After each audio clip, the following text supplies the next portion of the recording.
Welcome to சென்பாஸ் kitchen. இன்றைக்கி ஒரு டிஃப்ரெண்ட்டான டிஷ் செய்ய போகிறோம். வீடியோவுக்கு போகிறதுக்கு முன்னாடி நம்ம சேனலை சப்ஸ்கிரைப் பண்ணாதவங்க சப்ஸ்கிரைப் பண்ணிக்கோங்க.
இந்த டிஷ்ஷை பற்றியும் உங்களுடைய கருத்தை கமெண்டில் சொல்லுங்கள்.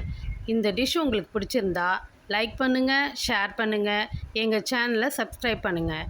மறக்காமல் பெல் பட்டனை கிளிக் பண்ணுங்கள். அப்போ தான் நாங்கள் போடுற ஒவ்வொரு வீடியோவும் உங்களுக்கு வரும். நன்றி.